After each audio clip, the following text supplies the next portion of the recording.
I'll give you a brief introduction and about what we do and all that. Okay, so just before we get started, I will give you a brief introduction of what our organization is and why we are doing it. Okay, and then I'll introduce myself, and then I'll get into the content.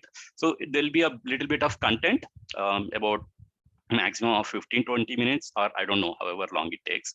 But then eventually we'll get into discussion. There are not many people anyway attending this online.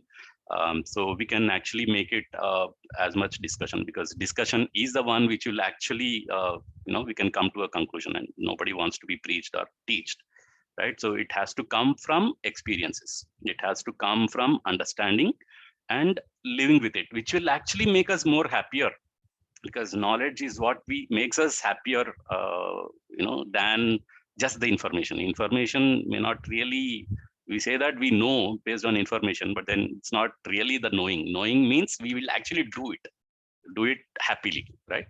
So that's what we'll get into eventually after some discussions and question and answers, if at all, right? So again, so when I said this is an event, it's an event about, we will take 1.5 hours. And why we are doing it?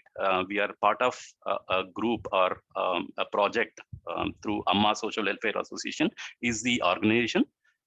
We do a lot of activities like health related, blood donation camps, and visiting orphanage homes, helping the needy, taking care of disasters, helping during the pandemic. Also we helped a lot of things, and some of them are such activities. And the other things also that we do is understanding, and it's all about understanding myself, right? It's something about that we don't usually do in our education, right? We have gone through several years in education, but we have not learned about myself. We learn about everything about others, everything about other things in nature, but then not about myself. When will I be able to learn about others? Only when, if I understand myself in the first place, right? See, that is what will actually make me understand what human being is, what I am. I mean, that's when I can understand the other person. What are my needs? What are my thoughts? Where are they coming from? What about my health? Health is something that I need to decide, what health is, and that's how I can live with that healthily. And only when I understand how can I live healthily, that is when I live and try to get it. And just because we are not able to understand what health means, we are not ending up healthy. So this kind of awareness, self-awareness, if I understand what my feelings are, what my thoughts are, what my desires are, and where they are coming from, where are they all coming from? I mean, it's all coming from outside, but then it is my decision. I have to decide whether it's a right thought, it's a right desire, it is a right, all these things. When I am able to decide, that becomes mine, and I live according to it. And we human beings all want to live happily, and there is no person in this world who doesn't want to be, living unhappily. Everyone says whatever that they are doing is because of, they want to live happily, and most of us don't end up living happily because we don't have how to live with that happiness, and what actually brings us that happiness. And this session is, small introduction of how can I live happily with nature. I mean, with, coexistence with nature. That is what we need when we want to live happiness. And how do I do that? Some content that I will give, but in overall, as an organization, what we actually do is, how can I live happily in where I live, right? Where do I live? I live within myself, because it's not really that I am alone, right? I have my body. I'm using my body, and I have my thoughts. They are my thoughts. It means that they are mine. So it's like I have a self. Where am I thinking? Where am I doing my selections? Where am I doing this desires? And they are all there. They are all activities that are happening. So there is a self and there is a body. All the actions that I do outside is using my body. So all this is there, and am I really aware of such things? And I live within myself. I live within my family. I'm a part of a family. And did I really understand the feelings, and did I really understand the other person? Right, the feelings, I mean, the feelings like respect, trust, affection, love, care, guidance, and all these are feelings. Did I really understand that in my family when I'm living in my family? Right, so those kind of things that we will enable people to understand, start asking questions about my living. When we actually ask my questions, answers for my questions, we will get the answers ourselves. And that's something that I will try to get the answers from you, so that we can actually see our own answers and live with that. Right, when I say that, do we all want to be happy? Everyone says yes. And that's kind of question. And what are we doing to live that happy life is something that we will have to ask questions and get the answers. Right, so we formed this, and then I also live in the society, because I am part of the society. And if I have to live happily in the family, in myself, in the society, it is my responsibility to make sure that it is all good. Right? I don't have bad thoughts. I mean, if I am having bad thoughts, will I live happily? I myself I'm uncomfortable living with bad thoughts. Now, when I want to take a revenge, or when I want to do bad, nobody actually wants to do bad, but then we end up trying to do bad. I mean, we end up doing bad things. And when I do bad things, am I really happy? No. So when issues are bad in family, bad relationships, am I happy? Not really. No. When things are bad in the society, I mean, are we happy? No. When we see bad things, like pollution, resource depletion, global warming, all these things that we are talking about in nature, are we really happy? No. But then we all want to be happy, right? As a human being, I want to live happy. But then how can I be happy is something that I need to understand. I need to live coexistentially with all these things. I need to understand all these things. That's when I can live happily in all these levels, starting from myself. Only when I understand myself, I can understand the other person in the family. I can understand the other person in the society. I can understand nature, overall nature. That's how I can live happily. Right, so I need to understand this coexistence, and for that purpose we start this organization. We took Jeevan Vidya as as it's a framework, or it's a kind of a way of living, way of life. um, and it's understanding about Jeevan is life, understanding life. And that starts with understanding myself.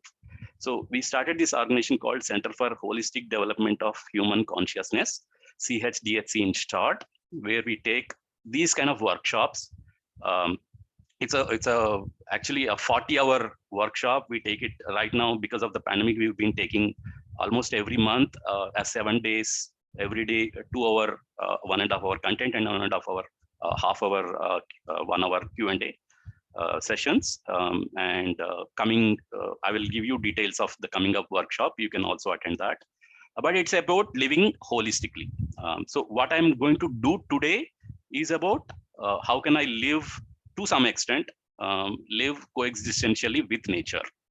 Okay, it may not have the total content, because if you want to understand the whole nature, it's a lot of time that we'll have to take some time and understand it.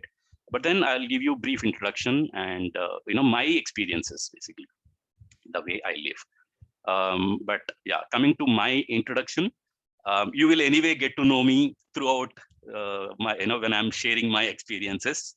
By the way, I just give you my name for now. My name is Giridhar, and Giri in short. I go by Giri in short. And I live in Hyderabad, born and brought up. I still live with my parents here in Dilshuk Nagar area. I work in TCS. That's my profession. It's been 20 plus years that I've had this IT experience. And I mean, you will actually see the way I lived and the way I understood, and all these sharings that I'm doing right now is based on understanding about myself and how can I live coexistentially, because I'm born and brought up in the city. So how can I live eco-friendly way in the city. Okay, hope these my sharings, and one suggestion, please, I don't take that this is the only way of living, right? So my suggestion is, this is like, my understanding and my way of living. Only, it's only suggesting that this is one of the ways, and there are many ways, many other ways that are, comfortable to you, comfortable to every person, which is very much possible, which will make us all happy in the way that we live, right? The ways are different, but the goal is the same. The goal is that I want to live in happiness forever. You also want to live in that happiness forever. The path that we take are possibly different, right? So this is the path that I have taken, and there can be other paths also. But unfortunately, we are getting away from that goal, and that's the problem. That's the one that I am trying to address here. Not that you have to follow, you have to do this way only to live happily, this way only to live coexistentially with nature. No, that's not what I'm trying to say here. This is one of the ways which I thought is most suitable for me. That's all. Right. So with this, I think you will also find some better ways, some other better ways. And if you find that is as a better way, you can also approach me and tell me that this I thought is a better way of living.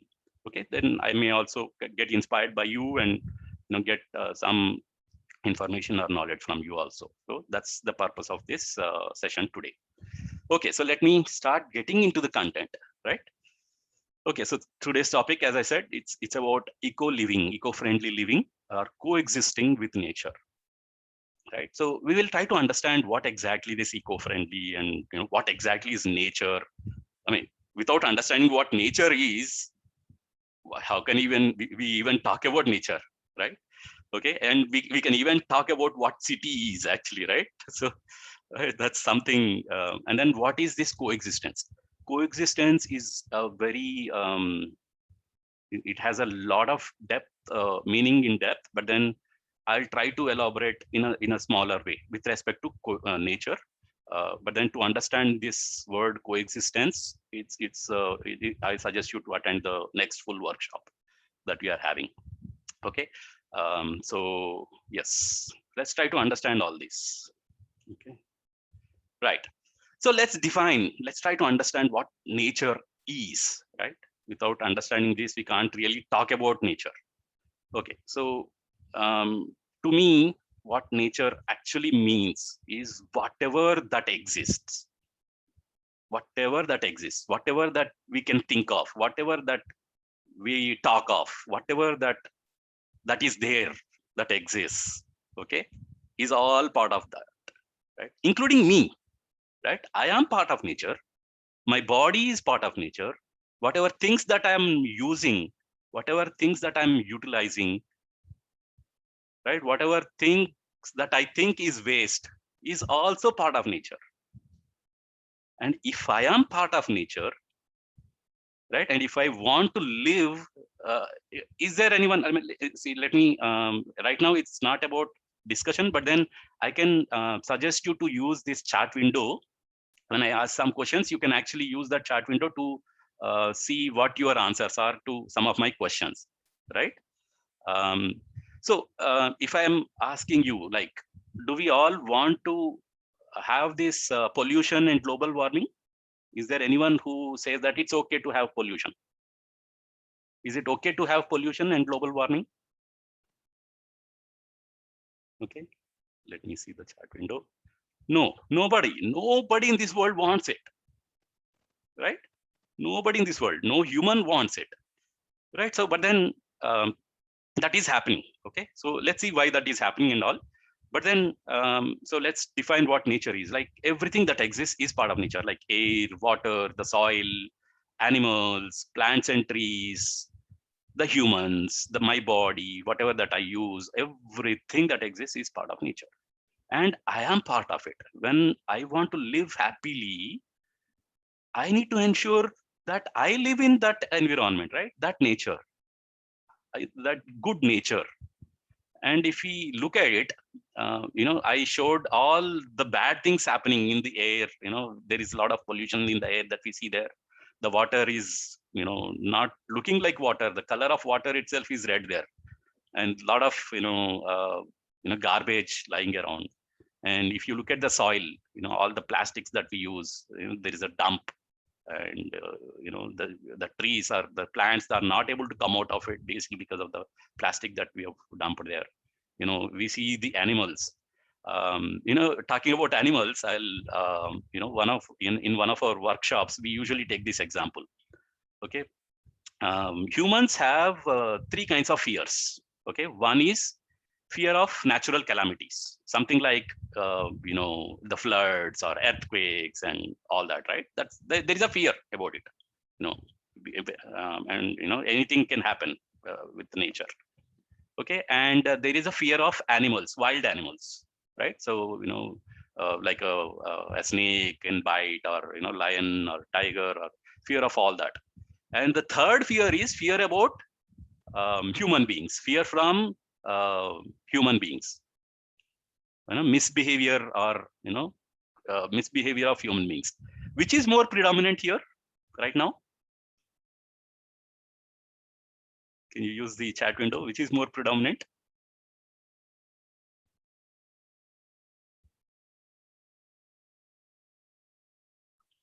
Fear of human beings, fear of, yeah, human fear is much more predominant, and it is growing day by day, right?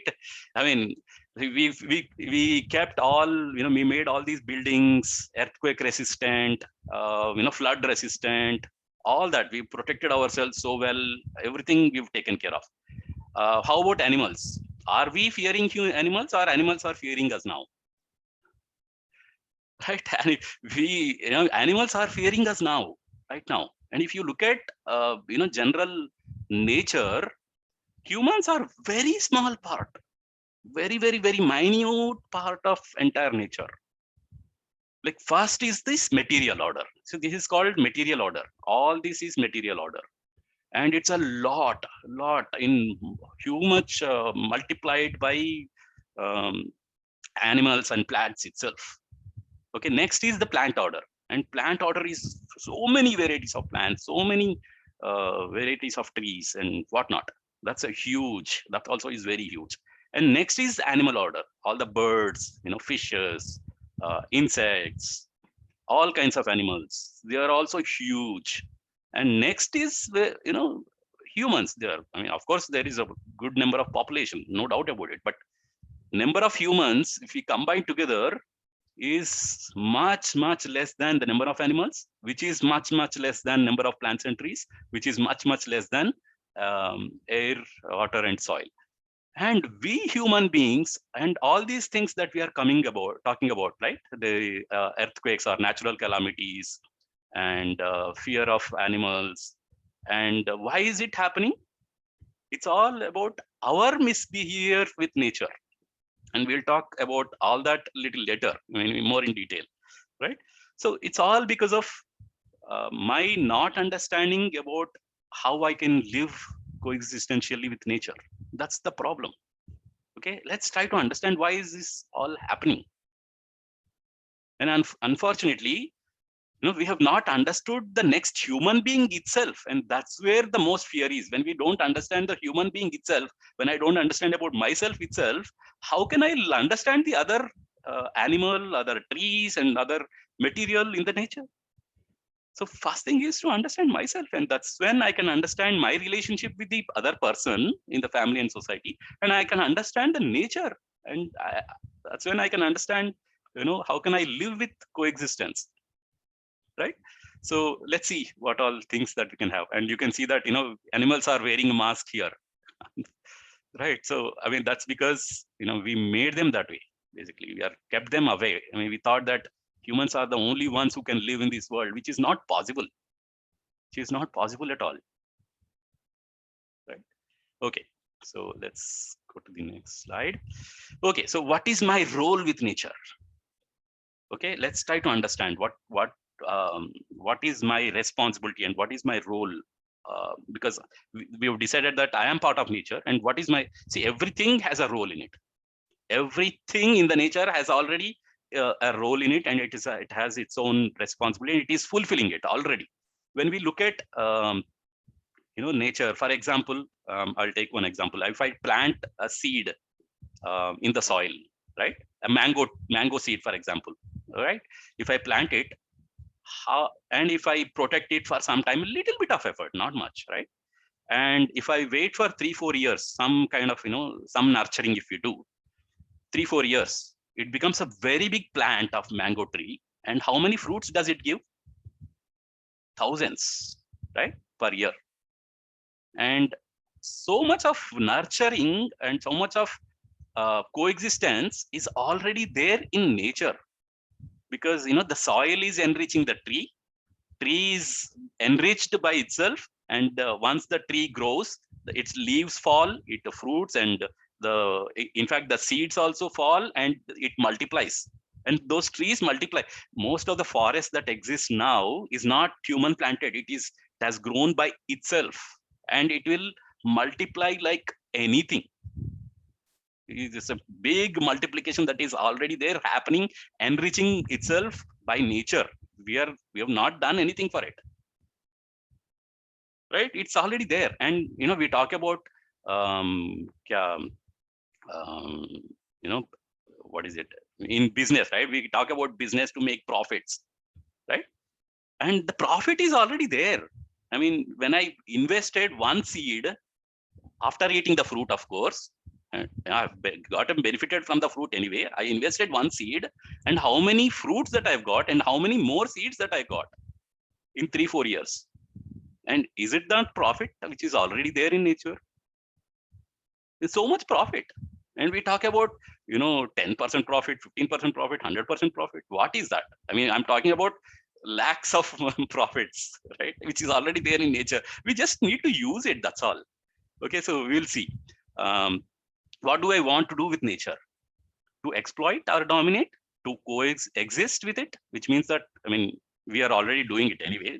We are already exploiting, dominating nature without understanding it. Or to exist, meaning, okay, it is there, I am there. Okay, let me do whatever that I want, and let it do whatever that I want. Is that the way that we want? Or do we want to coexist? Okay, naturally, we say that we want to coexist. That's our intention. That's what we want, and that's what we all want. But are we able to is a question mark. Okay, we are not able to live with that coexistence is because we still lack of how much ever, even, I did, learn a lot of things and try to understand nature, but then I still don't understand why am I still not able to coexist with nature. But then I'm in the process. I'm trying to learn.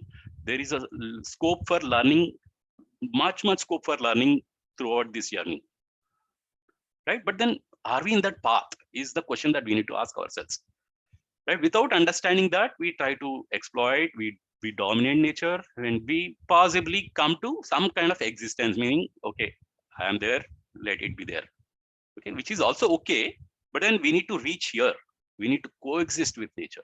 We need to coexist with fellow human beings. And okay, so I'll give you a lot of examples where if we coexist with fellow human beings, nature will be set right already. It will be, it will happen by itself, and we will get to see that actually now. Okay, so what am I doing now? Am I really exploiting, dominating nature, or existing with nature, or coexisting with nature? I am still here. I myself, when I say that I have so much of experience, I am still here. I don't know if you agree it or not, I am still here. But then I am at least planning to, or making my efforts to reach here, and finally to be able to reach here. That's what my plan is. And I hope every one of us want to reach there. Okay. So let's put that target. Okay. Should I be responsible? Who is responsible for this? Okay, let's ask this question. Who is responsible for this? Whatever that is happening right now in nature, and we are sure that there is something wrong with nature already. And who is responsible for it? Who has knowledge? Who can have knowledge? Animals don't have knowledge. We can't make them sit in the sessions like this, can we? Right? And we all know that whatever is happening in the nature, the pollution, the problems in nature, all that is because of what we humans have done, which is we humans, which are a very small part. And when we all want to live happily and nobody wants pollution, nobody wants global warming, who is responsible? Should we blame government? Should we blame, should we, this person is doing that, this person is doing bad things, he's dumping plastic, he's dumping, he's not good with animals. There are butchers who's, cutting, killing animals. Should we blame them all? Or should I blame myself? I mean, of course, because just the way I don't have my understanding, I'm still here, just the way everyone else has that same understanding. And the way we can live, if we human beings have this right understanding within ourselves, how can I live coexistentially with each other? We can understand how can we live coexistentially with nature. And if I want to be live happily with other human being, with nature, I need to ensure that I live in a good environment, good nature, and it's my responsibility. Since I want good air to breathe, I want good food to eat, because I need to be healthy, right? Is there any person here who doesn't want to be healthy? Please tell me if there is any person who doesn't want to be healthy.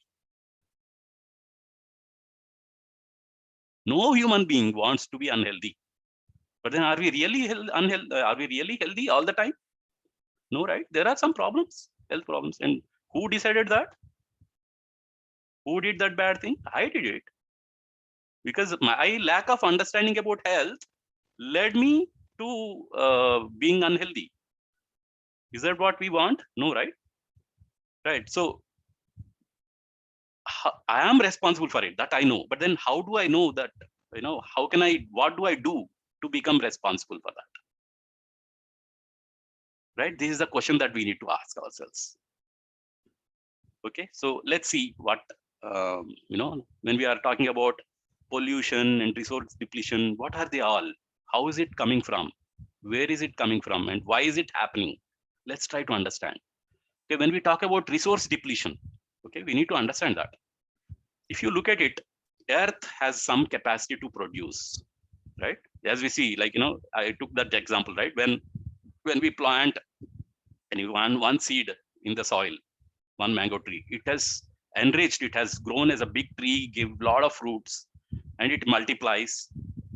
All that Earth has that capability. It has that capacity to produce much more than human needs. And I can't have within if it's producing 1,000 mangoes in a year, 1,000 is very less. Actually, I'm just giving an example. If it can produce 1,000 mangoes in a year, I can't eat all that 1,000 mangoes. What will I do? If with all those 1,000 mangoes, I will try to share. I will give it to others, right? And Earth has that capability to produce that much of resources naturally by itself. And when we humans take much more than Earth can produce, and that's exactly what we are doing,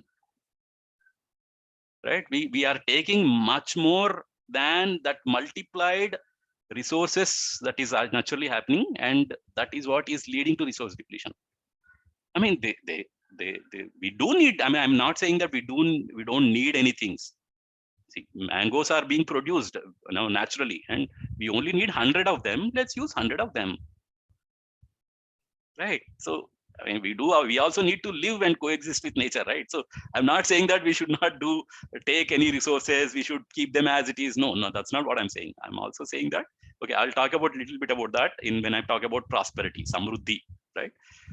Okay, so the same way, when we are talking about pollution, what exactly is pollution?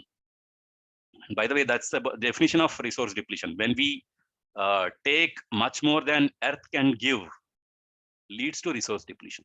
And what is pollution? Earth has capacity to absorb human created waste or any waste. Okay. And I mean, it has naturally, like, if the tree has produced some, dried leaves or, the fruits, and it can absorb and it can convert into bio waste, and it is actually enriching the soil, frankly, right? That's what is happening naturally. But then when we are taking things from nature, I mean, we do need, I don't say that we don't need, we are taking, but then when we are taking much more than Earth can give, and where should it all go? The waste out of it? because we can't use all out of it, right?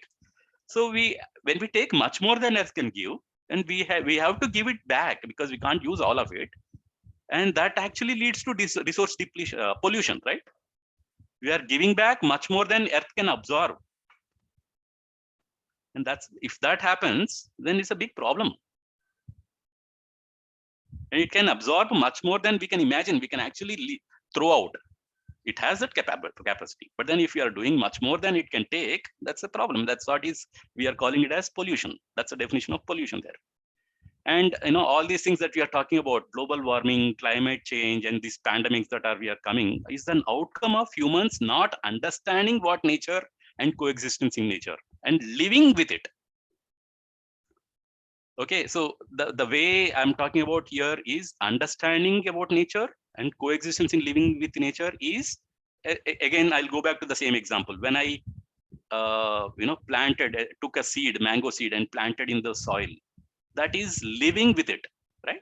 When I planted a seed, we are trying to make the soil enrich and the seed also enrich to become a tree. So we are living with that coexistence. We are enabling the trees to grow. It is enabling us to have some fruits, not some lot of them, and that is also helping other animals, the soil, the air. And we all know that more the trees, more the oxygen, and I'm not going to talk much about that. I'm just talking about how we can actually live coexistently with nature, and this is a small example that I've taken here, right? So we can see all that is happening already in nature. Okay, so let's try to understand what prosperity is, right? When we say every new year, wish you a happy and prosperous new year, do we even know what it means, what happiness means in the first place? Where does it come from? Where does this happiness come from? A lot of people say that happiness is within, right? It is within. We try to take it from outside, unfortunately, and that doesn't work. What is there outside is not in our hands. What is there inside is my hands. What I can do, what I can think, what I can desire, what are my needs is something that I need to decide, not other people. And that's when I become happy. How can I be happy is something that I need to decide, and I need to ensure that happens. It gets there in me.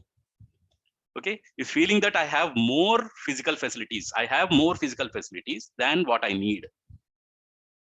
If that feeling is there, I feel prosperous. And unfortunately, most of us, including me, don't feel that even now. First, the question that you need, what are my needs? What do I need? Did I identify what needs I did? Other than roti, kapda, makan that we say, did we ever decide of what my needs are? Did we ever, how much do I need? What do I need? And then how much do I need? Did we ever decide on that? Did we ever talk about it within our family, within our own people? How much salary do I need? Did I even decide on that? Or did I decide based on how much salary does the other person gets in my field? I need to get more than the other person. And where is the limit to it? We compare, we compete, and there is no limit to it. And I'm not saying that we don't need to get salary at all. No. I need to decide how much I need, how much salary that I need, and I get that. How much physical things that I need to decide, and I get that. Let's try to get whatever that my needs are. If I need to have 2 cars, I will ensure that I will get it. And I need to ensure that I get it because I need them. And it's my responsibility to get them for my family and for my needs. And the problem is we don't use them. Right utilization. The problem is when I think I need them, that's if I'm not using them, then that's not what I need then. So identify what my needs are and how many do I need, and get them and use them. This is what I'm trying to say. And if I use them, then I feel prosperous. Okay, I got what I need. And if I feel that, then I become prosperous, samruddhi. I will ensure that I have that feeling that I have that more physical facilities. right? And we don't need much. Unfortunately, what is happening is the other person is having 3 cars. Now I need to get 4 cars. So check if this is what is happening within us. If that is happening, this is not sustainable. There is no limit to that. We are in a rat race. We talk about all that. Okay, this is happening not just with the physical facilities, with nature. It is happening everywhere. The competition, I'm not going to talk much about that. The competition in the exams and all that. So that's a different topic altogether. But then let's see if this is happening with physical facilities. I'll give you one small example. Like let's say I have a 1 liter bottle. Okay, 1 liter water bottle, right? How much water does it take? Exactly 1 liter if I fill it. Okay, what happens if I put more than 1 liter? It will overflow, right? It only needs 1 liter. I know how much it needs.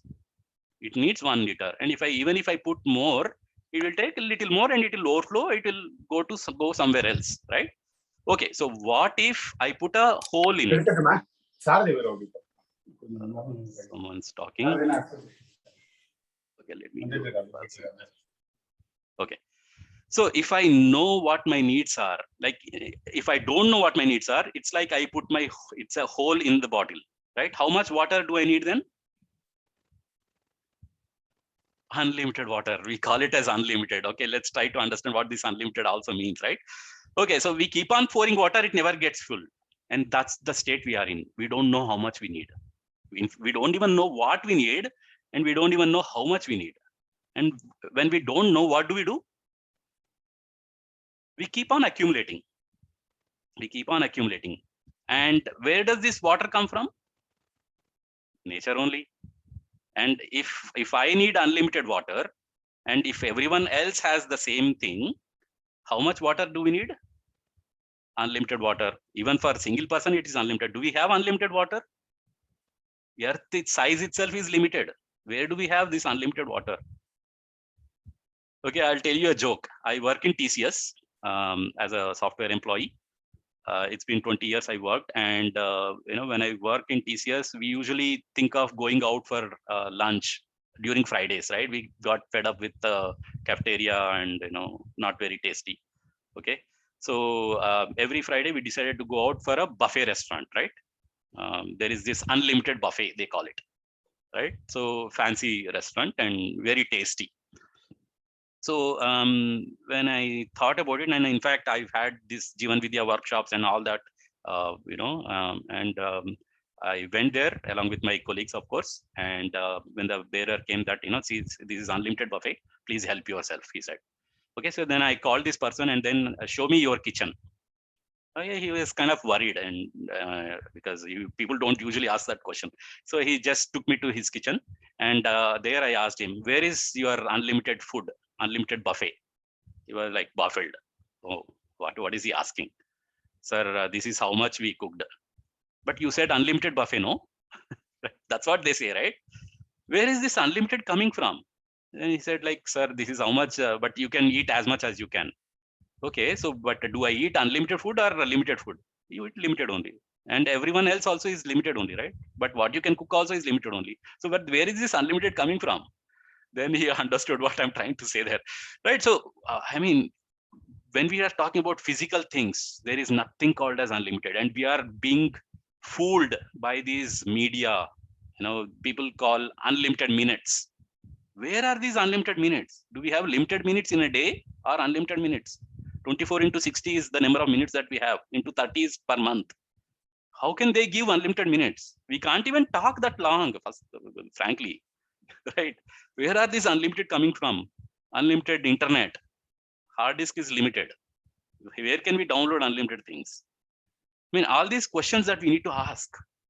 First thing is ask what I need. What do I need? How much do I need later on? And ensure that. That's what I'm trying to say.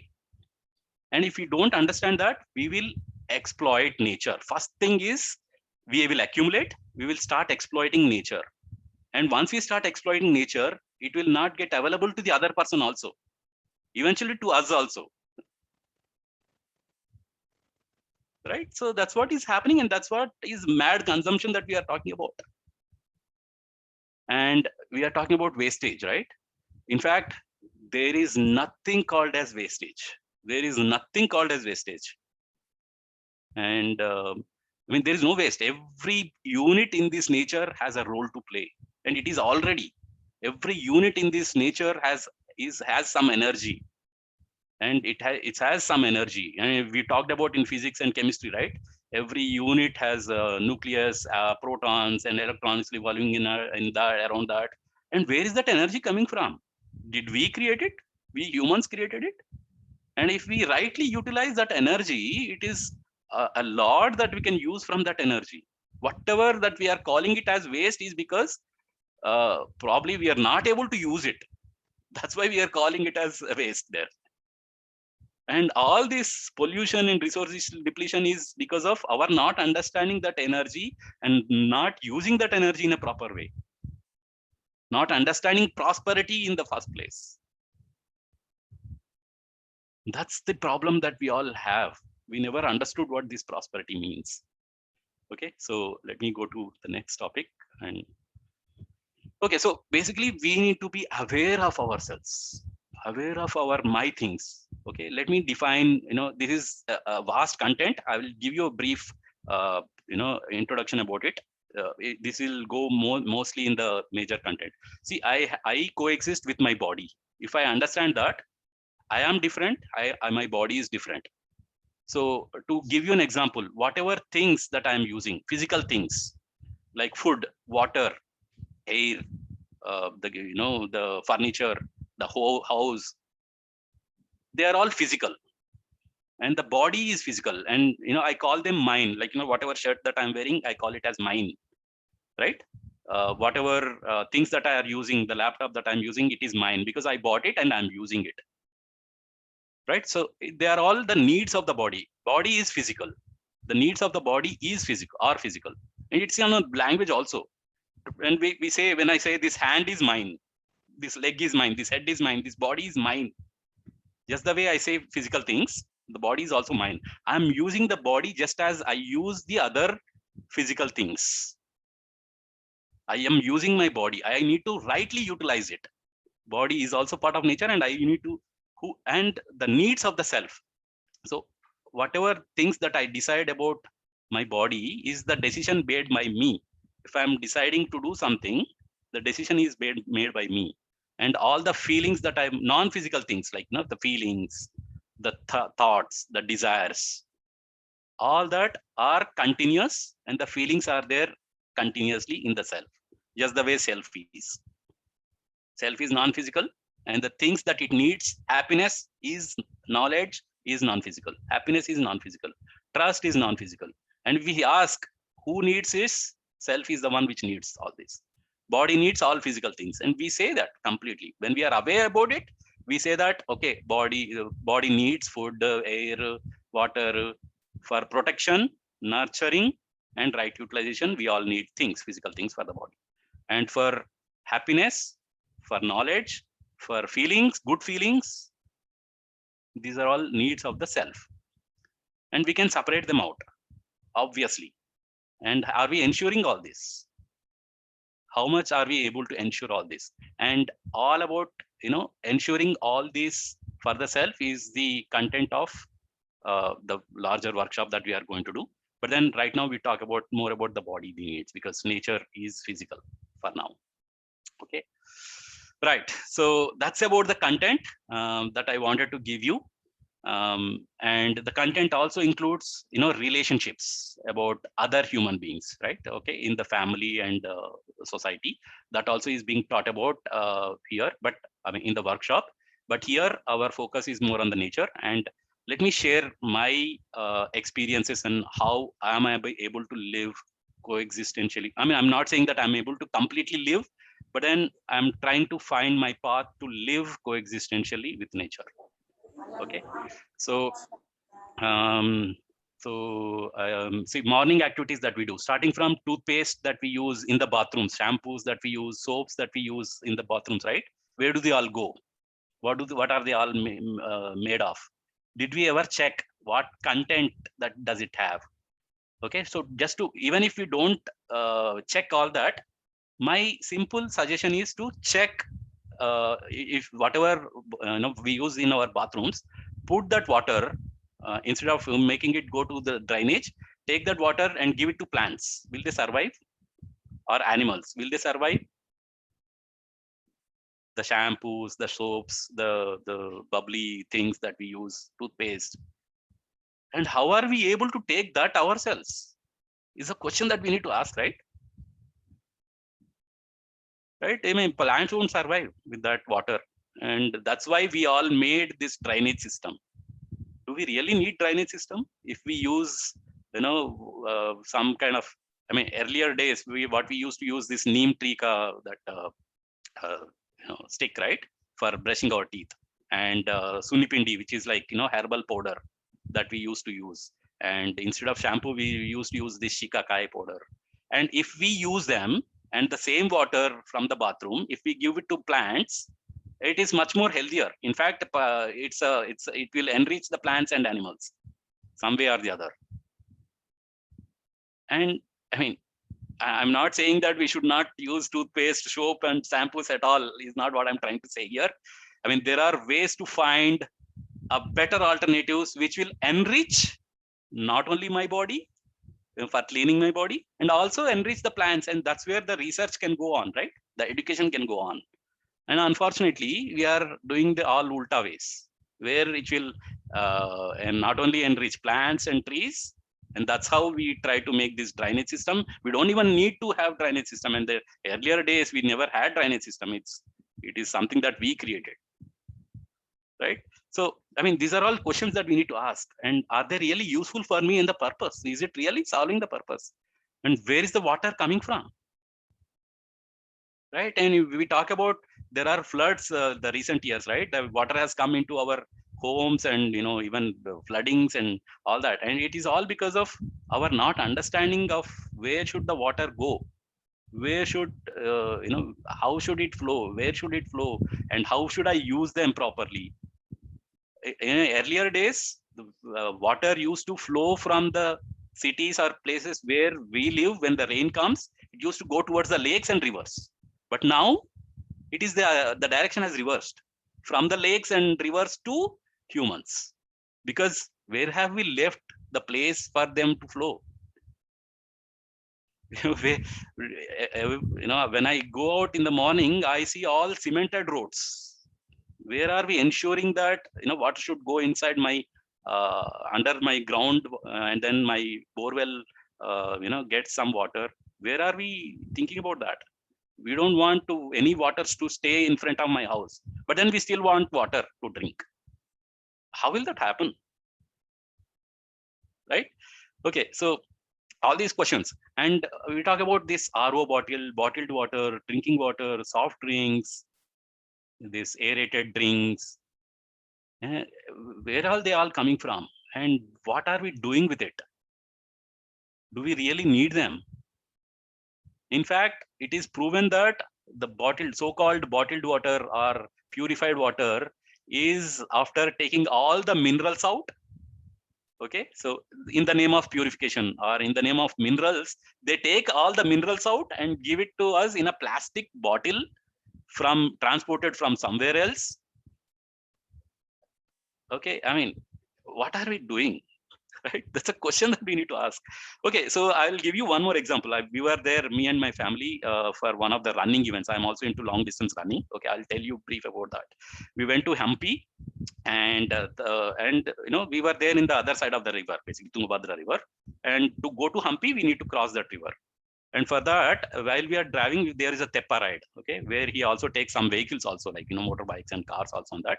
And in that ride, the person was taking water from the river in a plastic bottle, of course, but he was taking that water and he was drinking it. And I was saying, like, what are you doing? And everyone else has a plastic bottle water in their hands. And when there is so much water already flowing there in the river, we were still buying this 10 rupees or 20 rupees water bottle. And that guy was like, whoever is riding that boat, right? He was taking water from the river. And he says that this is where we were born. This is the water that we've been having. And we are healthy. And that is the water that is actually much more healthier, which has minerals. any river, flowing river has a mineral water. We need to remember this. And that is much more safer and much more minerals, right? And the fruit juices, local fruit juices has much more vitamins and healthy things that are available in already, like coconut water and all that has a healthy water. And what are we doing in the name of, this fancy bottled water and whatnot? We need to think about all that. Right. So, and another example I will give, like now all these cleaning things that we do, Lysol and whatnot, all the advertisement that come, right? They claim that, they even claim that it can prevent corona. I don't know how. And I mean, if we had it, prevented corona, we should all use it, right? But then the problem in using them is probably it may clean, but then what all things, things that it is leaving on top of that, the chemical layer which you don't even see, and we consume water or food on top of that. And the chemicals that are going into our body because of these chemical based cleaners and all that is harming us, our bodies and our nature. And again, when we wash them off, even if we, however clean that we wash them off, the residue is still there and it is going part of nature also. And it's not the natural way of living, basically. I mean, I'm saying that. One more example, when I'm TCS, I take this. TCS has a good way of doing things, anyways. So we have in the cafeteria we have glass water, like steel glass water, that is. So, but what they do is, every time person drinks a water, that the leftover glasses are kept aside for washing.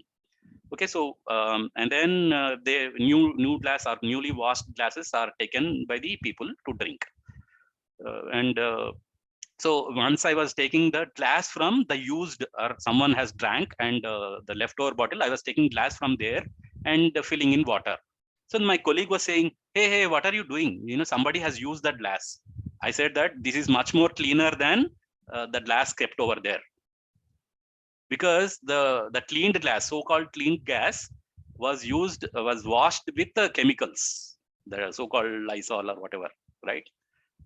So this was a little more cleaning that has been done by the other person who used it earlier.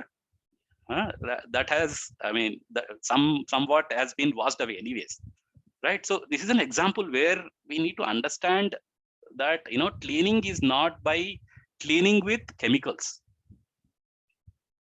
Right?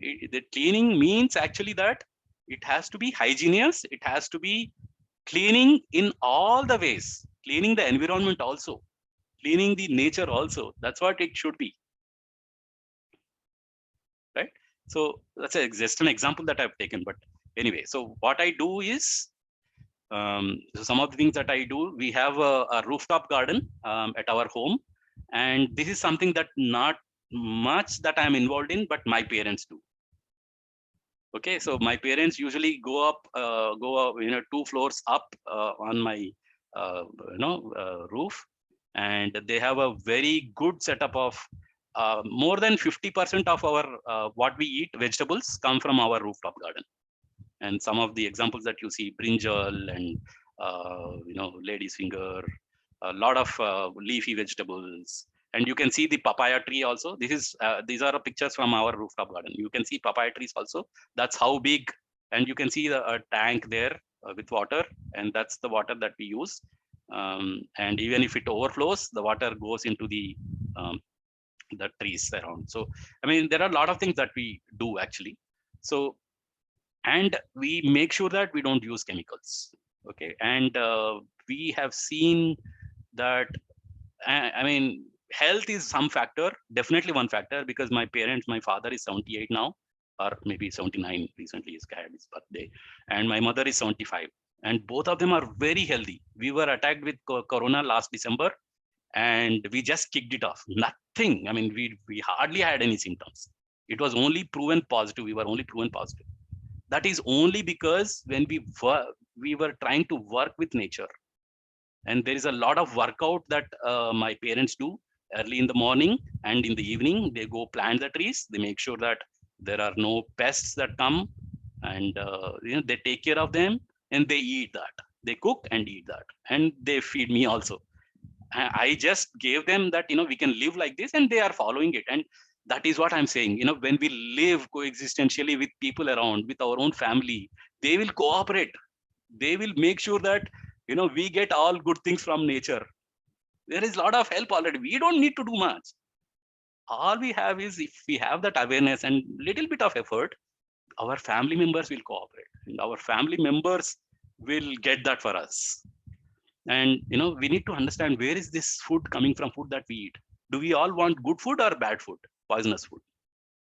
Everyone wants good food. And whose responsibility it is to make sure that it is good food?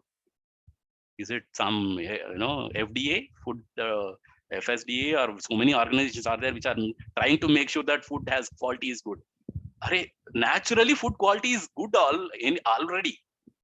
And we ourselves make it bad quality, and we make such organizations which measure the quality of food. What is it? Right? So I mean, let's look at the problems or issues at a grassroots level, at a very, so that those organizations don't need to exist at all. Why will we need that when we all look for some good things, right? Okay, so I mean, it's very much possible that, I mean, of course we do need some equipment like fridge and microwave, but let's use it for that purpose. I mean, if at all we have some leftover food, let's try to avoid leftover food, right? First thing, let's try to avoid that leftover food first thing. In that case, we don't need refrigerator or microwave, for example. But then if we really, I mean, unfortunately we all make mistakes. I mean, unfortunately, if there is some leftover and we can reuse that, then in that case maybe fridge or microwave could be used. But then how can we minimize that? Right? That's where we need to look at. Okay, so let's try to avoid non-veg food, right? See, because we all know, everyone knows that animals also need to live. They also have will to live. They also want to live, right? And for them to live, for the I mean, to give you an example, 1 kg of chicken, for example, I mean, chicken that the butcher gives you, right? To make that, or 1 live chicken could probably give you 2 kg of chicken meat, right? For example, a healthy chicken. That meat, 2 kg of chicken, through its lifetime, one chicken would have eaten about 20 kgs of grain and 100 liters of water through its 6 months or whatever time it lives. And the same grain could have given to how many number of people? Same water, how many could have given to how many people? So we need to think that, and I'm not denying that you should not eat non-veg. No, not that. If that, I mean, if there is no vegetation, I mean, India is a country where there is a lot of, it's a tropical country where there is a lot of vegetation and lot of varieties, lot of combinations, lot of alternatives. When we have all that, and there are cold countries where probably they need some meat because there are vegetation is very less there. And it's agreed that, let them have some meat, that's okay for them. But then for us, where we live in India, where it's a tropical country, where there are a lot of other varieties, and where we can live ecosystemly, eco-friendly way. And when we are consuming 2 kg of water, we are also consuming, remember, we are also consuming that 20 kg of grain and 100 liters of water along with 2 kg of meat. Okay, so this is something that we need to keep in mind. And always, and there's a lot of harm that is happening because of animal farming. I don't want to get into all that, but you can do your own search and try to understand what we are doing. Always prefer locally grown, seasonal, organic, and natural. Why I'm saying always prefer? Because it's already there in nature. And see, we can always blame that government is not giving, these corporates are not giving natural food and all that, but it's all in our hands, right? When we stop eating junk food, when we stop eating this commercialized food, when we stop eating non-veg, when we stop, that's when the production will stop. Why we should depend on them to stop producing it? And why do we have to blame them? let us blame ourselves. Because I am eating, they are producing. Because I am using, they are producing. The plastic is because of that. We are worried much more about plastic waste and all that, right? Just because I am using it, they are producing. Even if government bans it, unless I have, I decide that I should not use it, they will produce it and it will keep coming. Unless I stop it, that's when it will get stopped. And when we all do it, I mean, if we don't use it, what will they do if they produce it? They can't even sell it, right? If I stop using it, and it will not be used anyways, and they will stop producing. They will start producing something else, which may be useful for others. And why not we help them do it? I mean, instead of going against government, going against corporate, let's work with them, to produce something more useful than something more destructive. And that is in our hands. And the change has to start from me. That's when we can live coexistentially, right? So the other things that I also do is, in fact, if I tell you about myself, I never bought a vehicle. I did buy one scooter when I was in Bangalore in 2003, which I used it for almost 16, 17 years. About 3-4 years back, I scrapped it because it was, sorry, I didn't scrap it. I gave it to someone who said who will use it, right? Other than that, even after 20 plus years of IT experience, I have not bought any vehicle. My father has a vehicle. He has a car and a scooter, which I hardly use, only for emergency, only when I think that there is no other way of going. Most of the times I work in TCS, I use TCS bus. Most of the times I use public transport as an individual.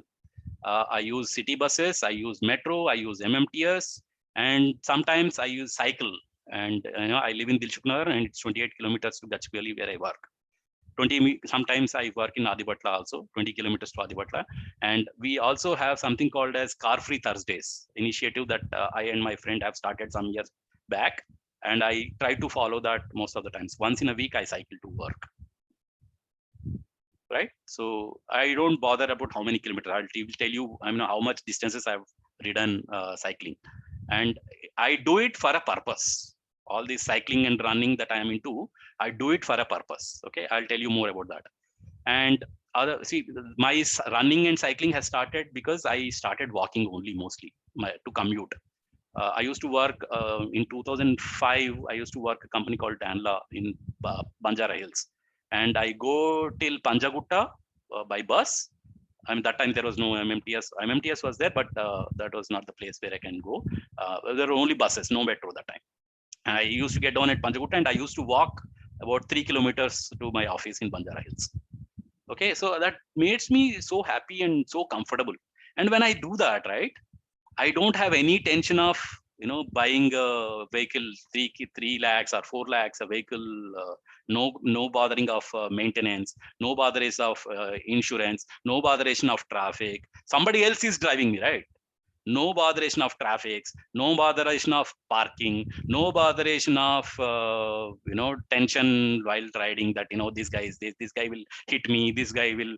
No botheration of any of that. In fact, I do my own work. I call people. I talk to people. I do reading in the bus. I do lots of other things which I usually can't do when I'm driving or riding. So much of benefit is there when I am traveling by bus or metro or cycling also, right? I mean, when I have so many benefits, why am I, making myself uncomfortable by buying a car and, maintaining it, the parking, the frustration and all that? I'm living happily this way without buying a vehicle. And I'm not saying that we should not buy a vehicle, right? So we should buy a vehicle, and that needs to be used for a purpose, for emergency or something like that, right? I mean, if at all you don't have, for the midnight where there are no public transportation, for the elderly people where they can't walk for longer distance, for that purpose, of course, my dad is able to walk and he is able to still go to places, but then he may, he can't probably do it for longer distances. So for that, he needs a vehicle, and I use it for sometimes, and there is a sharing that is happening, right? I mean, that's the way we should look at using things, not for for our greed and all that. right? So yeah, that's what I do.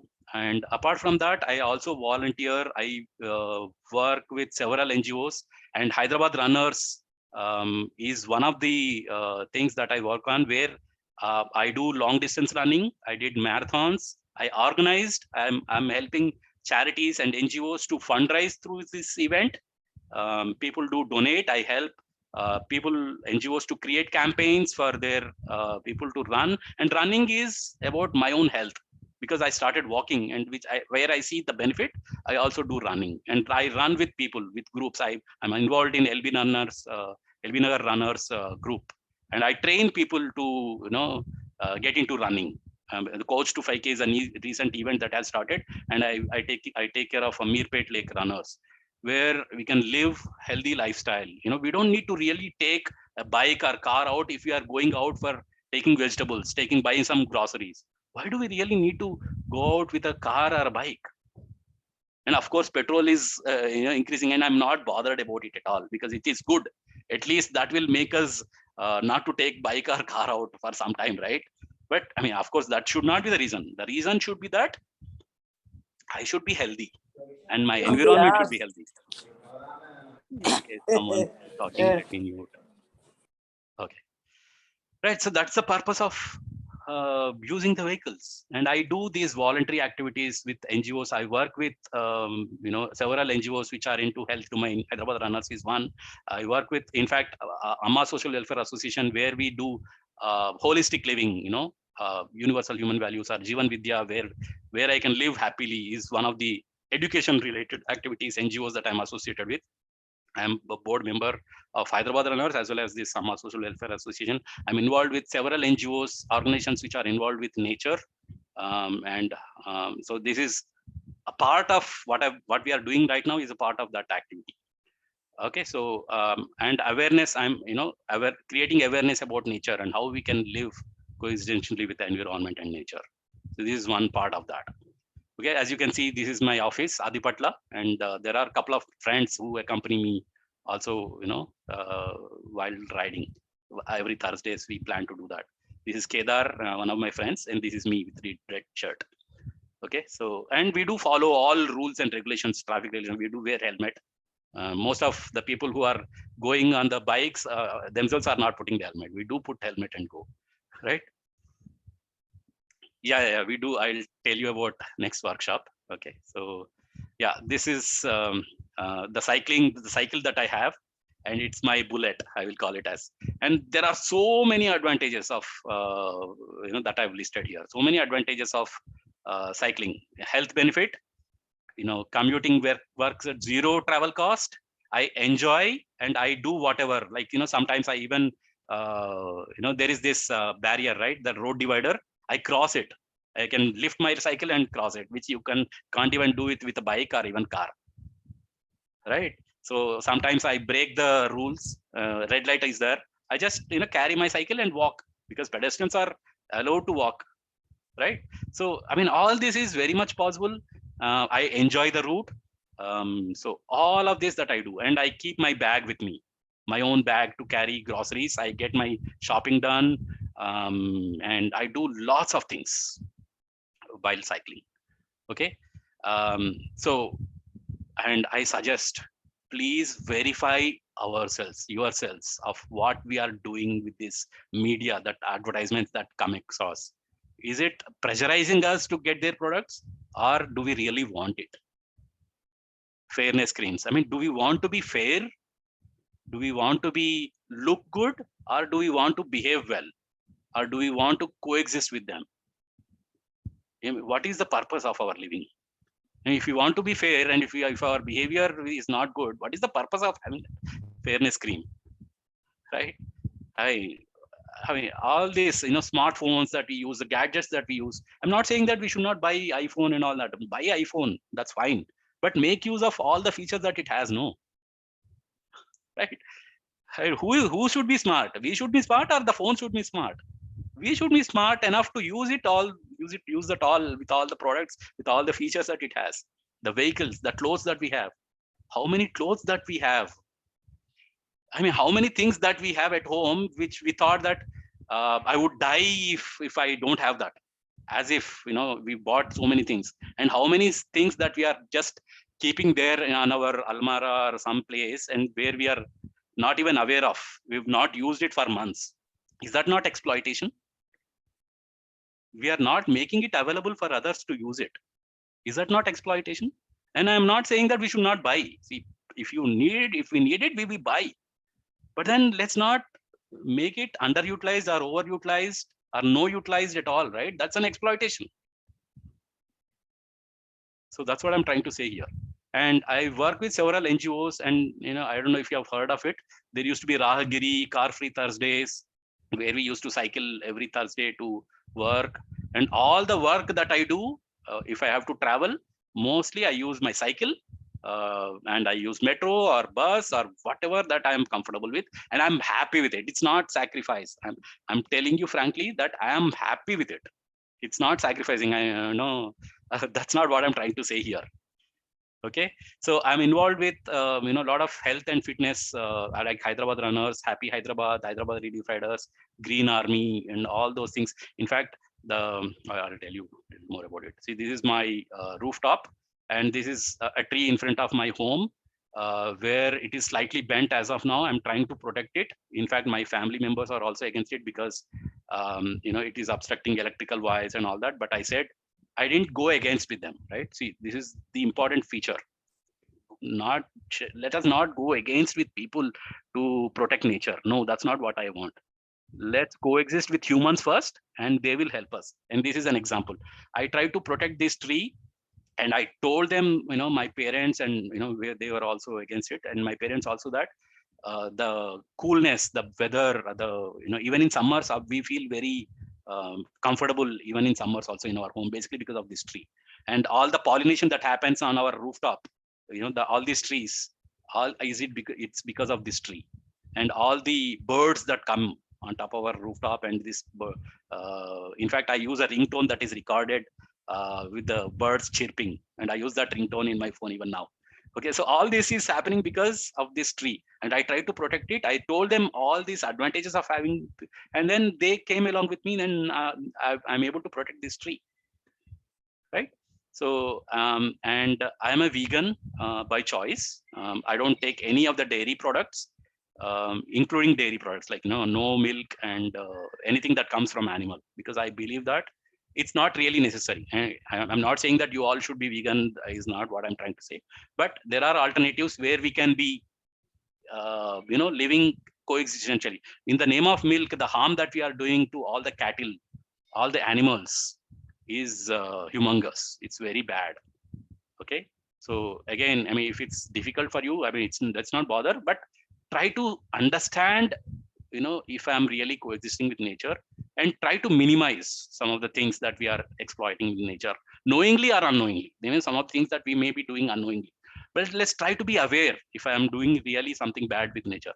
This is again the rooftop garden, which mostly my parents take care of.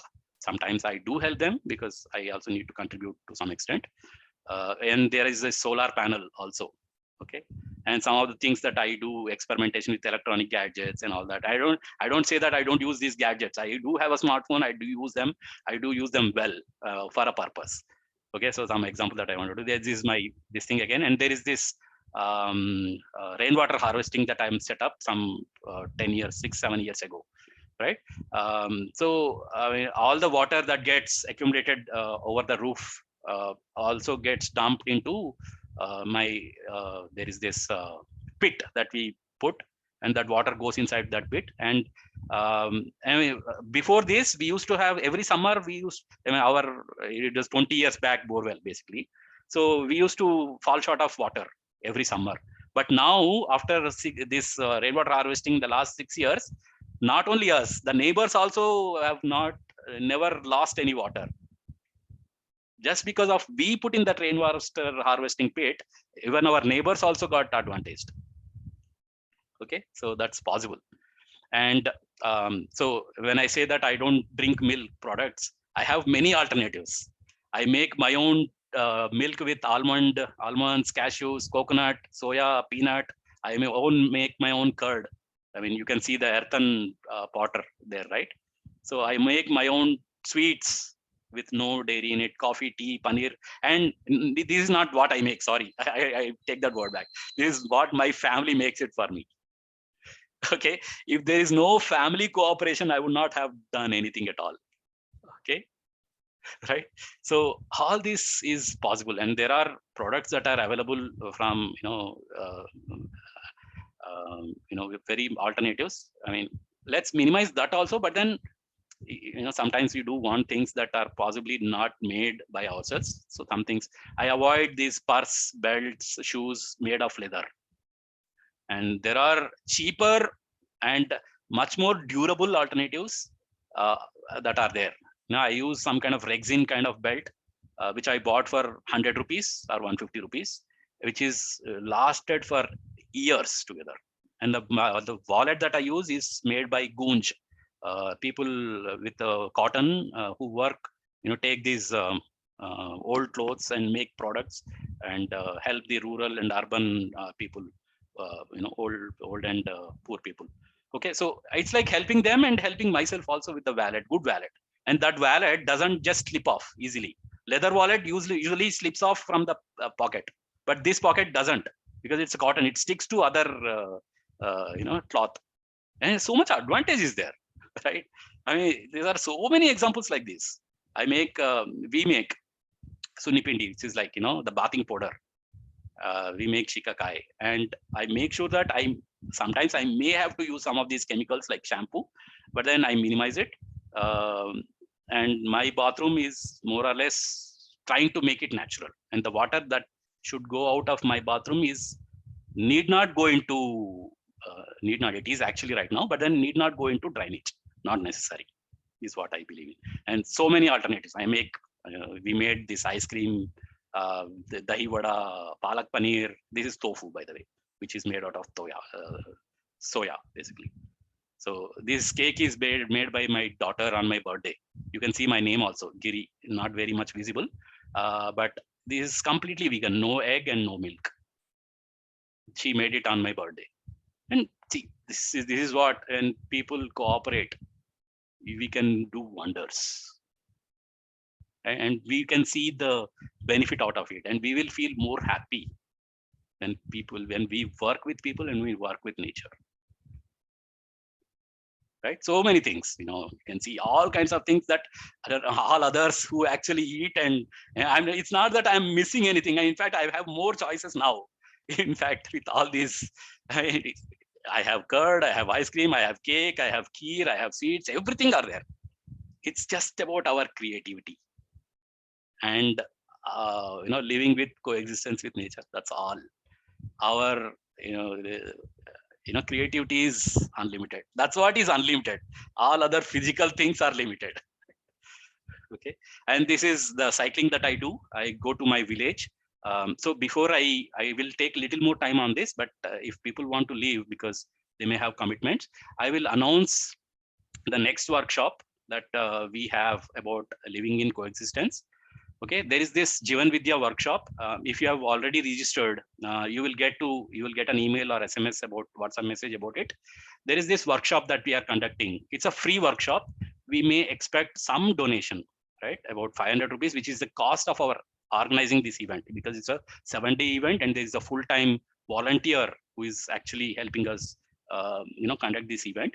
And it's, as I said, it's about how we can live coexistentially, how we can live with harmony at all levels of our being, about within myself, with my family, with my society, and the nature that I live in. It's about understanding about our life. Jivan Vidya is about understanding about life.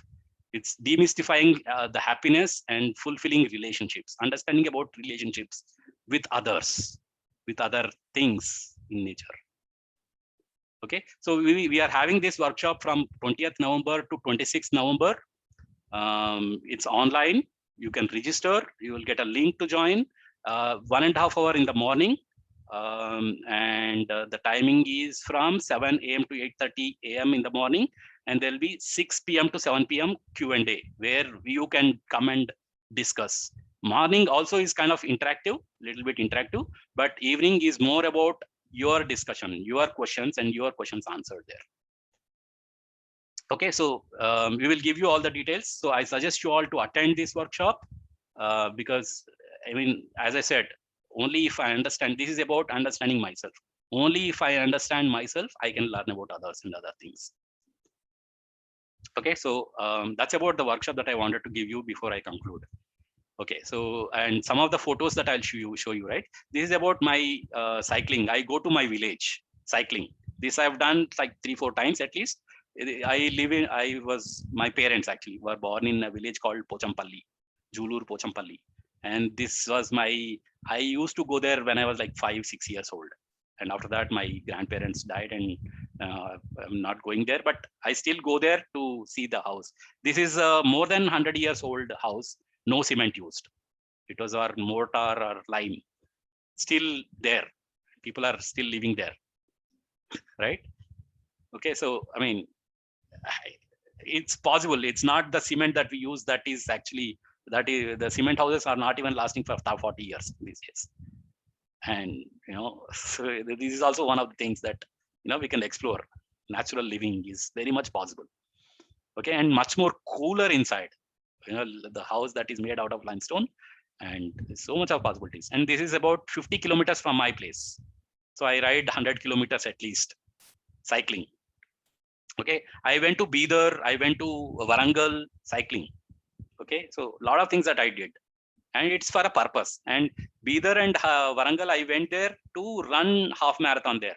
I used to be part of this Go Heritage runs. I did 21 kilometers run just after I cycled. And it doesn't take that long. Anyway, the kind of planning that we do, we go to a bus stop, take the bus and get down and go to the place. All that will take at least, to Warangal, I'm saying at least 4 hours. And I cycle 5 hours. What is that big difference?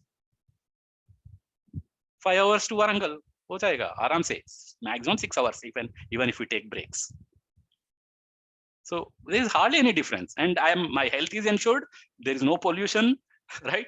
All that is anyway there. I do whatever that I want in between, right? So, and as part of this running, I encourage women runners. There is this Pinkathon, and I encourage people. Sari run, basically, this was the Sari run where I encouraged women runners, part of LB Nagar runners group. So, so running is one activity that I anyway do. Okay, and this is, while I run, I encourage NGOs. This is about Society to Save the Rocks, which is also one of the organization where they organized a run near these rocks. And look at these rocks, so natural. And I mean, as I said, every unit in this world existence has a role to play, and rocks also play a lot of role in preserving water, nature, air, all that, and we don't even realize that. So beautiful these rocks are, and we are distracting them in the name of development. See, what is development? Do we really understand what development is? Development is when people are happy, not when we have infrastructure, big buildings, big hospitals. Hospitals is a sign of lack of health. Let us understand what health means. When we have natural food, that's when we will have health. We don't need medicine. I mean, in the name of education, in the name of medicine, so-called medical industry, they are teaching how to cure a disease. Who is actually teaching us how not to get a disease, how not to meet an accident? Nobody else teaches us. And that's what this workshop is all about. How to live without medicine. It's very much possible. When we had coronavirus pandemic, I never took any medicine. Frankly, I never had any symptoms. I mean, it's all because I tried to live with nature, and I'm happy with it. My parents didn't had anything. Forget about, there's a lot of old people were dying there without breathing issues, health problems and all that. And where is all that coming from? It's because of all that what we did, not living with nature, coexistentially with nature. Why do we have to do that? When it's all in our hands, when we can live happily, right? So some of the things, my family, this is a Couch to 5K about 4 or 5 years ago. This is a VM home, which is Victoria Memorial Home, which is near my place. There is a ground around, and I train people on running and all that. And this is my family, where I is one place in Kerala where I did half marathon, and my family, my daughter, son and wife did 5K run there. We enjoyed a lot. And I go to places like, Go Heritage runs. This is in Udaipur, where we all got medals and certificates. And Hampi is one place where we saw entire Hampi, all the heritage monuments, while running, while walking, right?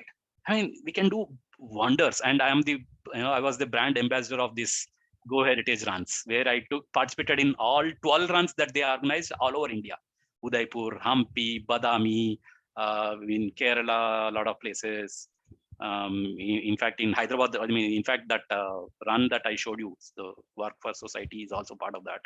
So many runs that I participated, and I take my family, and it's a fun, it's health, and it's everything. I mean, what else do we want, right? And so, I mean, these recent things that I became part of this Save the Banyans, and there was government proposal to cut the banyan trees which were grown 100 years, and the roots of the trees are deep rooted and we can't translocate them. A lot of problems there. The government want to cut the trees and widen the roads. I mean, to make the resources like roads and infrastructure, we need nature. All these resources are coming from nature. And if we cut the trees, we will end up not having the widened roads also eventually. Right? So we are not going against the nature government here, but we are trying to propose a better way of constructing roads so that we don't cut the trees. Okay, there's a Save the Banyan Trees of Chevella. This is en route, this outer ring road near this Usman Sagar and all that, all the way till Chevella, Vikarabad. There are a lot of banyan trees, if you have observed, if anyone of you have gone through that route. We enjoyed that cycle ride, and it is 80 kilometers ride that I did just recently, 2 weeks back, 82 kilometers. And I really enjoyed. I had a lot of learning from people who are working with the environment. So much so, very easy for me. And ride is so much fun, right? So some of the rides that I did. Okay, so, and we do all kind of these celebrations, festivals that we celebrate, and unfortunately, without understanding, we waste a lot of natural resources in the name of religion. Okay, so let's understand the purpose of the religion, purpose of the event, and with that, can we do use the resources naturally and as a community? Can we do something about it? Celebrate together. When we celebrate together, we don't need that many resources. The problem is everyone wants to fire crackers. Myself, my son, my daughter, my wife, and every neighbor also wants to do the same. If I get 1,000 wala laddi, they want to get 5,000 wala laddi and 10,000 wala laddi. And it's a competition, and everyone wants to fire it. And what if we do the firecrackers as a community, as a colony together in one ground at one go with all beautiful flying lights, lots of lights. And Diwali is a festival of lights, not firecrackers, right? I'm not saying that we should not celebrate by lighting firecrackers. No, that's not what I'm trying to say. Let's fire them, but with responsibility, with that purpose. Let's try to do Holi with natural colors. I mean, let's try to serve that purpose, right? So all these things that I want to communicate. Okay, so there are a lot of things that I want to tell you. But then since the time is up, I used 8 minutes. Okay, so if there are any questions, unfortunately I don't have any. I wanted to take a lot of content, but if there are any questions, we can discuss now. Let's go till 9 o'clock. Sorry about that, and we'll take questions. Giri sir. Yes. Ankita here. Yeah, Ankita ji. Yeah. First of all, thank you so much for your sharing your life with us. It is really, really very inspiring. So I don't have a question, but I just wanted to, understand if you have some list of items, like alternative items available for each commercial item. Ready-made list. Yeah, then, I can definitely try to give that list to you, what I use. Okay. But then I don't really suggest you to do that only, right? So Yeah, you, yeah, you understand. explore more. Everybody have to be very Uh, creative. I correct, understood your point. correct, So, correct. but there are people, most of the people who would like to have everything ready-made available. Correct, So correct, not correct. not in terms of products, I'm saying, but they Mhm. even list, they don't want to even think. They just want, okay, give us Exactly. ready-made list, we'll try to follow. Yeah, Something yeah. like that. This is my feeling. I don't know, you have worked more than me on this area. Right, So right. maybe your thought or your experience will be different. But I feel that people are so busy that Mhm. most of them want everything, effortless. Yes, yes. I mean, that's what I'm also talking about here. Like, getting inspiration from each other. That is very Yes, important, right? See, I mean, yes, people don't understand when we preach them, when we tell them. People, when they see us being happy doing whatever that we are doing makes us happy, then they will follow it in their own yeah, way, of course, right. right? So that's what we should actually try and help them. Maybe people, if they are not able to use it, they are the ones who are going to suffer, right? We Yes, need to help yes. them, not go Mm. against them, right? One point I liked about your entire speech is you said that don't fight with your family or your people around you. So Exactly. that's very important because the moment we go against them, everything will be like disturbed. And We then, will collapse first thing. Even yes, yes, whatever that we want to do, we will not be able to do. yes, yes. If there is no family cooperation, we will not be able to do anything. Nothing. So Yeah. as you mentioned about yesterday's conference, no, that Yes, yes, spirituality, health, and yes, yes. climate change. Hmm. So in line with that, because now this is opportunity for me also to, inform these people. So Hmm. many participants are there. Yes. So like how you are planning workshop, Hmm. we are also planning 1 day session Hmm. where natural lifestyle and this meditation technique and Hmm. this eco-friendly living and everything we want to club together. 1 day session, full day session, morning till evening, like that. Hmm. So we would like to request you for that. Sure, sure. Yeah, Yeah, just we pass it to can. me and I'll see what I can do. Yes, That, yes. yes, yes.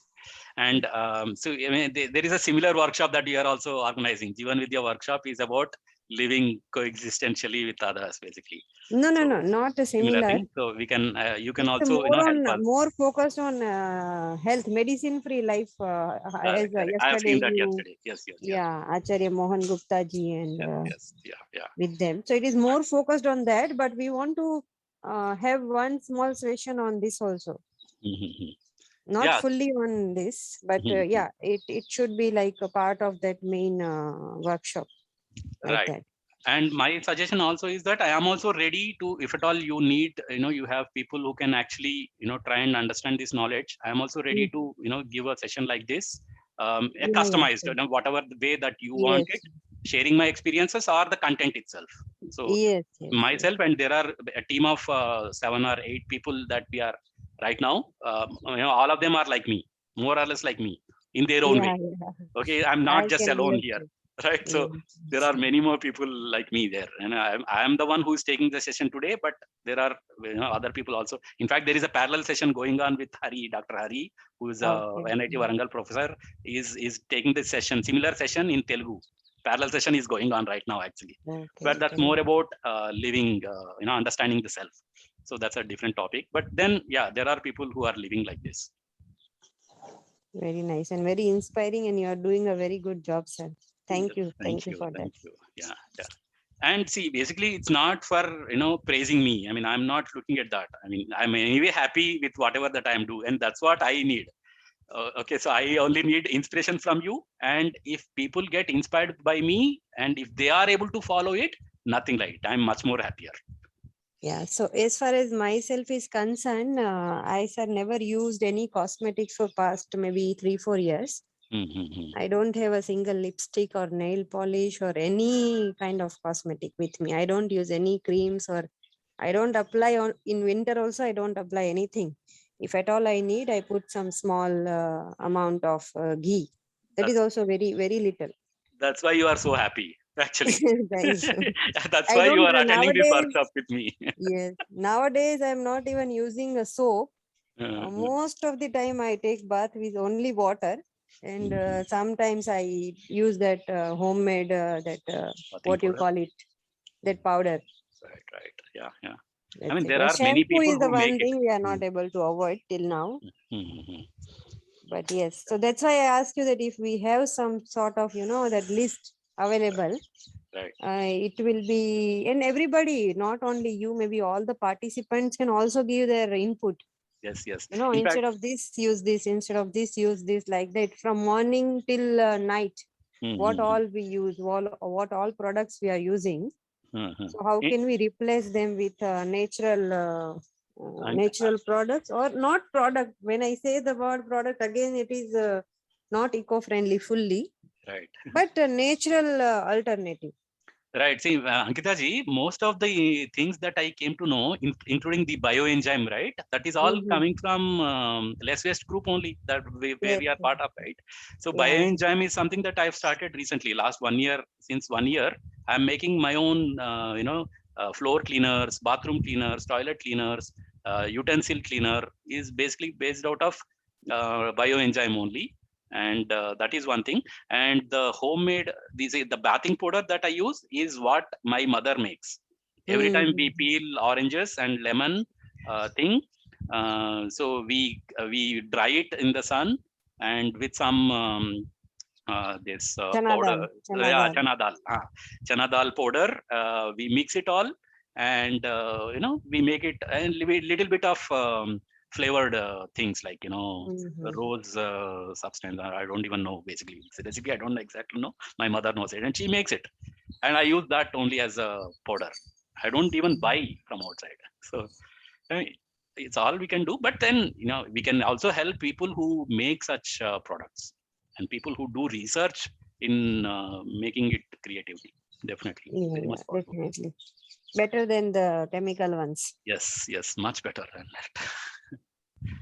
Yeah. So, Okay, sir. Thank you. anyone else who has any question or anything that you want to share? Yeah, Girigaru, this is Suguna. Yeah. And hi, Ankita. Just to add to the conversation, we also use all these natural products, but anyway, the time, since it's a time factor and I don't have cooperation at my home because they don't really believe in natural products and they always try to do off-the-shelf products. They fancy off-the-shelf products. But then I just wanted to share that there's one lady in Chikadpalli who's been for the past 20 years supplying us these things. Like she Mm, makes sunupindi and tooth powder mm, with mm, babul and neem leaves. mm, And she's got a lot of alternate products. And she doesn't have a fancy store, and also she reduces the real estate cost also of her selling, and she humbly sells with less margin. So if it is fine, I mm. can share because she gives all, even Saindava Lavanam for salt and Please all do, and this we hand pound please do share. kandipappu and all this, Please, shikakai powder, everything she please has. do share. I mean, we do So, need such people. We do need such people. We need to encourage such people. mhm. And about your family, Yeah. right? And, About your family, I'll tell you about my family. You see, my family was also hesitant. Very hesitant. Me becoming vegan first time, and me becoming vegetarian in the first place. I turned vegetarian some 2002. I remember it's almost 20 years. okay. I turned vegan about 6 years ago, 7 years ago, and there was a lot of hesitation, and people, my family members were not cooperating, and I never obstructed them, and I said that okay, I am happy this way. If you want to cooperate with me or not is up to you, but I will try to be like this, and that's all I said. And eventually when they saw that I am living happily like this, they themselves are slowly getting into my way. I never force them. See, Yeah, that's what now my children are it will take slowly, some time. accepting all this. It will take some And time. I get all these, I get this compost combined all from Daily Dump, where, all my Exactly. puja flowers and my wet waste and Yeah, all those I put it in the compost. there is So, nothing that can come waste from kitchen. I'm assuring you yeah. 100%, except that plastic Because at we all. are in an apartment, We putting can't to do that. plants or we are a little away from nature. So what we do is try to get products from either Daily Dump. And for my washing machine also, I use soap nuts in a muslin bag and put it in the Super. machine, and it does well. Super, super. So at least Yeah. thanks to, these people, because I can't make all this. So I thought I can share it, what I use daily Yeah. and from where I get. Yeah, That's yeah. all. Please do share the person details who is selling that, and I will also share it with people whom I'm associated with. Ankita ji and myself are involved in such group, so where we can actually Okay, encourage people. So, and we need that. sure. Yeah. Then I have Ankita's number. Ankita, then can I share it with you so you can Yeah, pass it sure, on? sure. You can share Subina. it with me also. Yeah, it's no problem. Yeah. Sure. Okay, okay. Anyone else who Yeah. has anything to share, anything to ask, anything is fine. Yeah, good morning, sir. Good morning, everyone. This is Deepa from Deepa Cochin. ji, yes. Yeah. Yes, sir. I am myself, my colleague was also there. We are working in Cochin University. Mhm. Actually, ACT has implemented a course, Universal Human Values. So it's a 3-credit course. So I was able to deliver the content, and it was, yeah, as you said, your talk itself is very much inspiring to me and giving me happiness. The same way I was also enjoying and happiness when I was able to share the content with the students. Mhm. Definitely, we need to practice also, because if I deliver the content, the students are able to understand. But if I also myself, if I also want to get into practice, I need to practice it in everyday life. This is Yes. something like a life skill I want to develop. So this is really inspiring, sir. Very. Yeah. See, Thank you very much. basically, learning happens only not just by getting inspired. It is also by living. I mean, Yes. and experiencing after living. Yes. So that's what I'm sure you have attended all our workshops, most of our workshops, and I'm sure you understand what we mean by living. And we in our workshops talk about that living only. Understanding is one content that we give, and how we can use this content to live our life. Right. Yes. So Yes. yeah. Yeah. So initially, if I say in terms of happiness, I think that it was an excitement stage. From that Exactly. excitement stage, it started to that happiness stage now. So I'm on that way only. Yeah, we are all confused with the words happiness. I mean, Yes. pleasure, we assume that pleasure by taste, pleasure by watching a good movie, pleasure by, cutting trees and immediate results, right? By using these fancy products, soaps, shampoos, all big cars, and it's all temporary. And it's only pleasure and excitement. And we are confused with bodily things, physical things that gives happiness. No, that's not what gives happiness.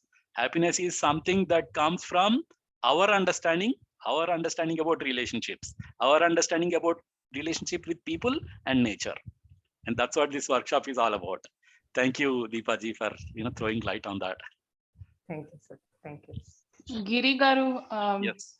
fantastic presentation. So I was actually making breakfast and I wanted to listen to your presentation. Very nice presentation. And I think two things what resonates in me with in your entire presentation. One thing is, don't go against people. If you want to achieve anything, whether it's family or community building or whatever, listen to them. Right. And bring solutions that work for them. Yes. We don't chart out a plan and tell them this is the plan, you do it.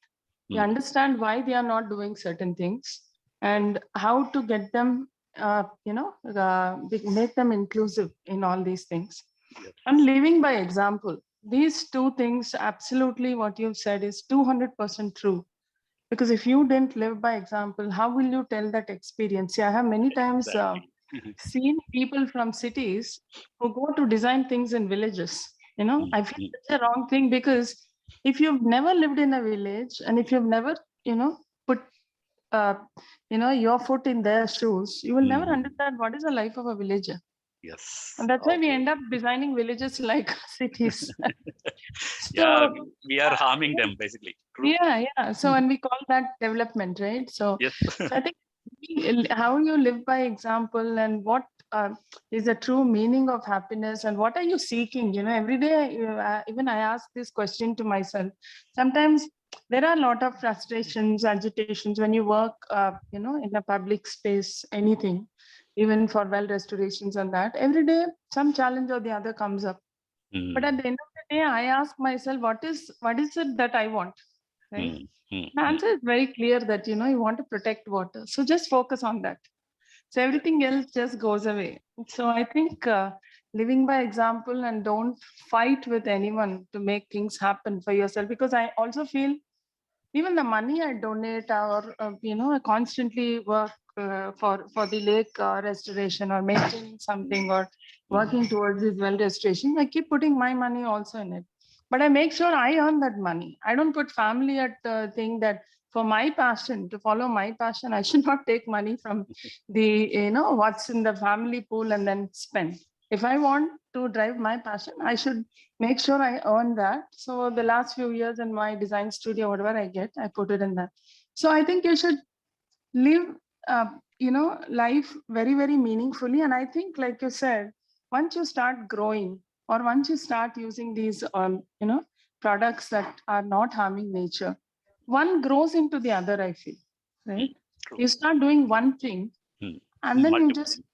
catapult into multiple things. That's what I think. Then spirituality comes in, then meditation comes in, then Absolutely. calm and peace, and then you find peace in growing something or putting your hand in the mud feels so beautiful every day.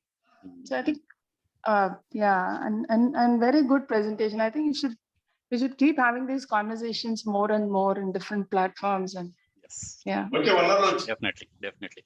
And rest of all, I will introduce Kalpana ji. And we met in one of these events where we wanted to do sustainable Hyderabad planning. And Kalpana ji is part of. She's like a family, and her husband Ramesh ji is part of water management. Like how we can use drinking water. And Kalpana ji herself is part of lake or well restorations in Hyderabad and everywhere basically. And she has done a lot of work in realizing how important these wells are. And earlier days we used to have wells. Now bore wells are something that we are covering up on the top, and we are not letting water to go inside and we still want water, right? But then how else can we get water if we are not letting that water go inside our groundwater table? And how can we expect that to come continuously? And that's what she's working on. And it's a great work that Kalpana ji herself is doing by living, right? So yeah, thank you, Kalpana ji, for sharing your experiences and thoughts on this.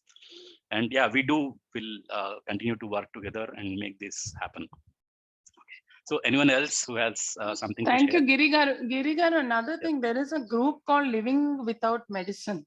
I will introduce you and Ankita to them. I don't know if you're already part of it or know about it. I'm not yet, but yeah, definitely. There's a group called Living Without Medicine, and it is a group which is there in different cities across the country. Sure. So there is one group which is for Hyderabad exclusively. So I can introduce me. There are a lot of learnings every day. People keep asking questions. What do I do about this, that? And there are a lot of experts in that who keep talking about how you can tackle it. And you keep learning new things in that group. So I would definitely connect you guys to that group. It's very useful. Sure. Thank you, Kalpana ji. Thank you so much. Ankita, I never thought I'll be meeting you on this. The world is very small. I was just thinking the world is very small. Yes. Yeah, very, very small world. Absolutely. And we were met in the hardly... TEDx talk, and now again we are meeting here. Yeah, Kalpana ji had a good TEDx talk on that, what she does actually. Yeah. And we were hardly 15 or 17 of us. I saw the total strength who were attending. And within this itself, so much of collaboration and see the power that we have, right? When we all work together, the strength is much more, very much more than working individually. I can't do a lot of things myself. I am only very small, like I can only do small contribution. But then even with 10 or 15 people like us, like-minded people, when we work together with good relationship, the effect that we can show is tremendous, humongous. I'm sure there'll be a lot of changes that can happen when we work together. Yeah, you are very, very true. Yes. Yeah, absolutely agree. Yeah. So yeah, I think it's time. I think we will have to conclude. Unfortunately, I didn't give enough time for discussion. Sorry about that. And we have I took additional half an hour, of course, after asking you. So to take this forward. So thank you so much, and we will keep in touch and try to attend our next workshop. As I said, Jeevan Vidya workshop that we are having 20th. and we will have this journey together, and togetherness is what we need eventually when we have to live life happily, right? So thank you so much for making this happen, and without you participating also, my sharing would not have happened. So I should have this gratitude towards you all. So thank you so much, and we will close this session for now. And since I have already, did I share my details? Okay, so you can always reach me through our website. My contact is there also, and that's my email address and phone number if you want to reach me anytime. I am on WhatsApp also. I don't use much of social media other than WhatsApp. I'm not active on Facebook, Twitter, or anything, because I believe in living. I believe in talking in person to people in good relationship. I don't think this media, social media, is helping much in establishing good relationship. It is only, to some extent, passing some information, but that information also is being misused or not. That's something that we will have to check, right? So that's why I'm only there in WhatsApp, just to exchange information and nothing more than that. So yeah, you can always contact me over phone or WhatsApp or email. So thank you so much, and we will meet you again in the next workshops or events like this. Thank you. Bye everyone. Have a good day.